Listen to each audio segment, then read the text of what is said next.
Syrian official calls for lifting sanctions amid intense Gaza negotiations. In a recent development, Syrian political leader Ahmed Al-Sharaa has called for the removal of international sanctions imposed on Syria, citing their detrimental effects on the country's economy and its citizens.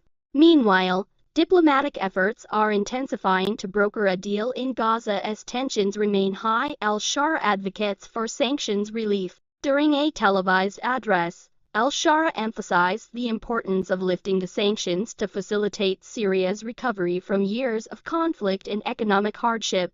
He described the measures as unjust and inhumane, claiming they have exacerbated the suffering of ordinary Syrians. The sanctions do not target the regime but the people, depriving them of essential resources and a chance to rebuild their lives, Al-Sharaa said.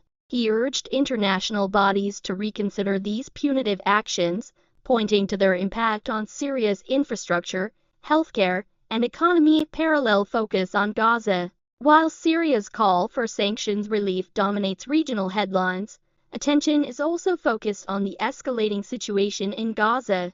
Intense negotiations are reportedly underway to secure a ceasefire or broader agreement that could ease tensions in the region.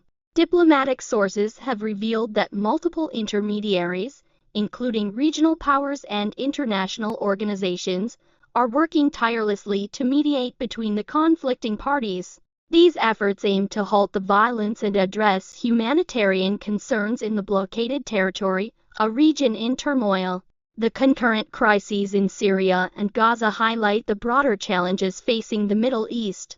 Economic strain. Both regions are grappling with severe economic crises that have deepened due to international sanctions and conflict. Humanitarian concerns. The civilian populations in Syria and Gaza continue to bear the brunt of the instability, facing shortages of basic necessities and limited access to aid. Diplomatic stalemates. Despite ongoing efforts, achieving lasting solutions in both Syria and Gaza has proven elusive, with entrenched political divisions complicating negotiations. International response. Sanctions on Syria. While some countries support Al-Sharaa's call to lift sanctions, others argue they are necessary to pressure the Syrian government for political reforms. Gaza negotiations. International mediators, including the United Nations and Egypt, have intensified their efforts to prevent further escalation. However, progress remains uncertain.